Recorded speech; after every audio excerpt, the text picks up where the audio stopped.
κύριε Υπουργέ. Ευχαριστώ, κυρία Πρόεδρε. Κυρίες και κύριοι συνάδελφοι, πριν μπω στην ουσία των διατάξεων του νομοσχεδίου, θα ήθελα να αναφερθώ και εγώ σε δύο θέματα που τρέχουν αυτήν την ώρα στην επικαιρότητα. Το ένα αφορά τα 25 ευρώ για την είσοδο στα νοσοκομεία και θα ήθελα να πω στους συναδέλφους που έθιξαν το θέμα ότι αποτελεί αρετή στην πολιτική η δυνατότητά μας να εξετάζουμε, να επανεξετάζουμε και να αξιολογούμε τις αποφάσεις τις οποίες λαμβάνουμε και να βελτιώνουμε την πολιτική μας κάθε μέρα όλο και περισσότερο. Κατά αυτήν την έννοια, αυτό που έγινε είναι απολύτως θετικό, ικανοποιεί το αίσθημα των πολιτών και ικανοποιεί, νομίζω, μια πλευρά της πολιτικής ιδιαίτερα ευαίσθητη που είναι η δημόσια υγεία, η υγεία των Ελλήνων πολιτών σε μια εξαιρετικά δύσκολη στιγμή. Επ' αυτό το πρίσμα αντιμετωπίζω εγώ τουλάχιστον αυτό το ζήτημα. Το δεύτερο ζήτημα που θέλω να θέσω είναι αυτό το οποίο θέσανε ορισμένοι συνάδελφοι με διάφορους τρόπους. Θέλω να το προσεγγίσω με ένα διαφορετικό ζήτημα, το ζήτημα της τρομοκρατίας. Η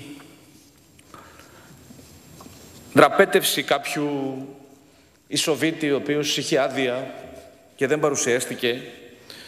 Θέλω όμως να προσεγγίσω όλο το ζήτημα αυτό με μια, θα έλεγα, αναστοχαστική διάθεση.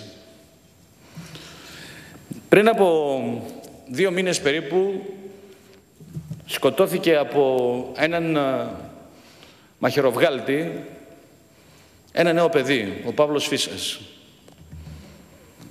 Και μετά και πριν από 1 μήνα περίπου δολοφονήθηκαν 2 νέα παιδιά από κάποιους οι οποίοι ανέλαβαν και την ευθύνη, από 2 δολοφόνους οι οποίοι σκότωσαν 2 παιδιά και έχουν περάσει από τότε, επαναλαμβάνω, 2 και 1 μήνες. Και στη μένη περίπτωση του Παύλου Φίσα υπήρξαν πολύ μεγάλες κινητοποιήσεις, διαμαρτυρίες, αλλά βλέπουμε πολύ λύπη ότι σιγά σιγά σβήνει το γεγονός μέσα στην κοινωνία η μνήμη του ανθρώπου αυτού. Για τα 2 παιδιά υπήρχε μια αναφορά η οποία κατά τη γνώμη μου είναι πάρα πολύ προσβλητική. Υπήρχε μια αναφορά σε όλα τα μέσα ενημέρωσης ότι είχαμε τη δολοφονία 2 χρυσαυγητών και όχι 2 νέων παιδιών. Αυτό είναι ντροπή και προσβολή στη μνήμη των παιδιών. Και υπάρχουν κάποιες οικογένειες πίσω που υποφέρουν. Και θέλω να πω, και ξέρετε ποια είναι η δική μου στάση απέναντι στη Χρυσή Αυγή, για να είμαστε καθαροί σε αυτό. Και θέλω να το συνδέσω με αυτό που συνέβαινε στο παρελθόν, γιατί φοβούμαι ότι επαναλαμβάνουμε σαν ελληνική κοινωνία τα ίδια λάθη. Τα θύματα της 17 Νοέμβρη ζούσαν μέσα στη σιωπή και στην ντροπή. Γιατί ουσιαστικά ντρέπονταν να δηλώσουν το πένθος τους και να αναδείξουν τον πόνο τους ως οικογένειες εξαιτίας του κλίματος που κυριαρχούσε για πολλά χρόνια. Το ίδιο και οι αρχές δεν έκαναν μια συστηματική προσπάθεια για την εξερεύνηση, τη διερεύνηση και τελικά την εξόντωση του ζητήματος. Ήμασταν θύματα μιας θεωρίας συνωμοσίας όπου κυριαρχούσαν διάφορες θεωρίες, τις ξέρετε, δεν χρειάζεται να τις επαναλάβω. Το κρίσιμο όμως είναι το εξής, ότι όπως τότε έτσι και σήμερα οδηγούμαστε και πάλι στη λύθη. Και αυτό δεν είναι καλό, δεν είναι θετικό για την κοινωνία μας, δεν είναι θετικό για τη χώρα. Και πρέπει να αναδείξουμε τη μνήμη αυτών των αδικοχαμένων ανθρώπων που δολοφονούνται από πράξεις βίας. Πρέπει να αναδείξουμε και να ζητήσουμε την καταδίκη με ρητό και κατηγορηματικό τρόπο κάθε φορά που εμφανίζονται τέτοια ζητήματα, για να είμαστε πραγματικά μια κοινωνία και μια χώρα η οποία σέβεται στην πράξη την ανθρώπινη ζωή. Αυτό ήθελα να πω μόνο. Όσο για αυτό, καθ' αυτό το αντικείμενο, το ζήτημα, είναι προφανές ότι είδα τις ανακοινώσεις του Υπουργού Δικαιοσύνης πρέπει να σας πω ότι τον ζηλεύω, γιατί ο άνθρωπος καλείται ως πολιτικός, ως υπουργός, να διαχειριστεί μια εφιαλτική κατάσταση που συνδέεται με το σοφρονιστικό σύστημα στη χώρα. Η ανακοινώση του είναι προς τη σωστή και θετική κατεύθυνση και εύχομαι πολύ γρήγορα να γίνουν πραγματικότητα. Περνάω πολύ γρήγορα, δεν θα μείνω σχεδόν καθόλου στο ζήτημα των άρθρων που αφορούν το τεχνικό επιμελητήριο, απλά να πω ότι δεν ετέθη ζήτημα συνταγματικότητας από την Επιστημονική Επιτροπή της Βουλής και επίσης είναι σαφές πλέον ότι οι διατάξεις αφορούν μη κερδοσκοπικούς οργανισμούς και νομικά πρόσωπα και όχι κάποιες κερδοφόρες ΑΕ, όπως ήταν οι προηγούμενες διατάξεις. Και θέλω να πω επίσης για μια ακόμη φορά ότι εγώ τουλάχιστον αντιλαμβάνομαι την πολιτική και βρίσκομαι εδώ σε αυτό το βήμα και σε αυτή τη θέση για να υπηρετώ το δημόσιο συμφέρον. Όχι να υπηρετώ και να χαϊδεύω τα αυτιά κάποιων οι οποίοι είναι εδώ απ' έξω και πιέζουν εσάς για να μην κάνουμε καλά τη δουλειά μας εδώ μέσα. Αυτό δεν μπορώ να το κάνω. Γι' αυτό απάντησα ότι δεν πρόκειται να πάρω πίσω αυτές τις διατάξεις. Τις θεωρώ αναγκαίες σαν ένα βήμα μπροστά για να επιλύσουμε τα μεγάλα ζητήματα που απασχολούν τον τεχνικό κόσμο της χώρας. Δεν είναι πανάκια, συμφωνώ με τον κύριο Παπαδημούλη. Να βάλετε ονομαστική ψηφοφορία. Είναι χρήσιμο. Να το κάνετε. Δεν είναι πανάκια. Αλλά προσοχή, γίνεται μια προσπάθεια, ένα βήμα μπρος για να κάνουμε το επόμενο.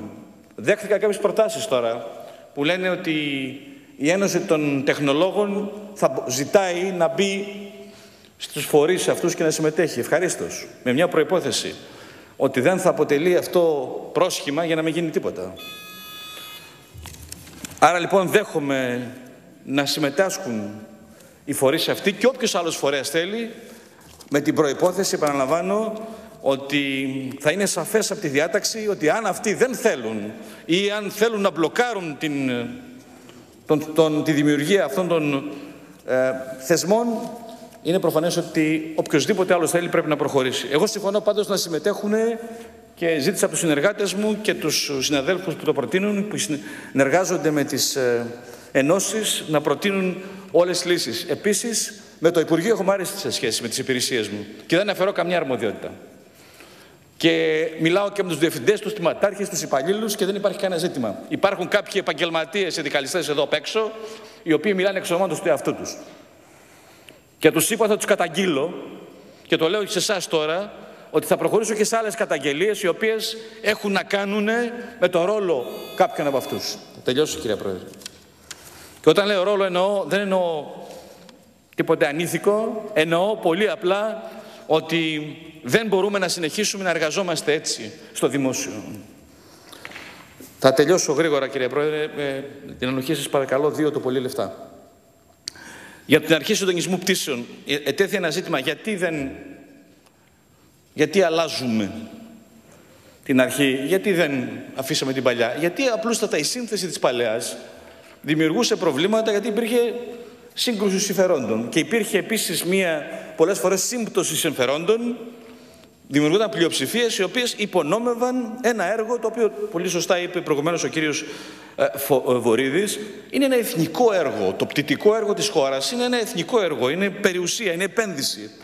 Και σε μια χώρα τουριστική όπως η Ελλάδα, σε μια χώρα που θέλουμε να αυξήσουμε τις αυξαναχωρήσεις στο επόμενο χρονικό διάστημα, είναι προφανές ότι εμείς πρέπει να είμαστε ελκυστικοί. Και θέλω να σας πω ότι γίνεται μια εξαιρετική δουλειά στον τομέα της ρύθμισης της εναέρειας κυκλοφορίας. Οι ελεκτές της εναέρειας κυκλοφορίας και η χρήση του ελληνικού ουρανού, του ΦΥΡ Αθηνών και των αεροδρόμων γίνεται με τον καλύτερο δυνατό τρόπο και αυξάνουμε διαρκώς τα έσοδα. Μάλιστα, τις τελευταίες μέρες μπαίνει πια και το Κόσοβο ως εναέριος χώρος, που σημαίνει θα χρησιμοποιείται σαν συνέχεια του Κωσόβου, όπως αποφάσισε το Eurocontrol, ο ελληνικός εναέριος χώρος. Συνεπώς, έχουμε μια θετική εξέλιξη.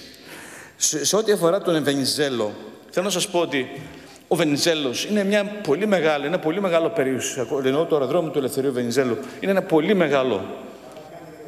Ναι, με συγχωρείτε, εννοούσα το Ελ Βενιζέλος, ο αερολιμένας Αθηνών. Λέω λοιπόν ότι είναι μια πάρα πολύ μεγάλη και σημαντική επένδυση για τη χώρα. Πριν από λίγο καιρό, όπως ξέρετε, οι Γερμανοί της Hochtief πώλησαν το 28 περίπου του ποσοστό τους σε ένα πάρα πολύ σημαντικό επενδυτικό φορέα, το PSP, ένα επενδυτικό φαντ του Καναδά, οι οποίοι έχουν σταθερές αποδόσεις τάξης του 8 με 9% και είναι τύχη που το γεγονός ότι αυτό το συγκεκριμένο επενδυτικό ταμείο μπήκε, συνταξιοδοτικό ταμείο μπήκε στο Βενιζέλο. Αυτό σημαίνει εμπιστοσύνη. Σε ό,τι αφορά τα περιφερειακά αεροδρόμια, ας είμαστε ειλικρινείς και καθαροί. Η ιδιωτικοποίηση δημιουργεί κίνητρα για να πυκνώσουν οι αφίξεις στα περιφερειακά αεροδρόμια, διότι είναι κίνητρο για έσοδα. Συνεπώς, το επόμενο χρονικό διάστημα θα υπάρχουν πολύ περισσότερη κίνηση στα περιφερειακά αεροδρόμια της χώρας. Τελειώνω με το θέμα της Εγνατίας.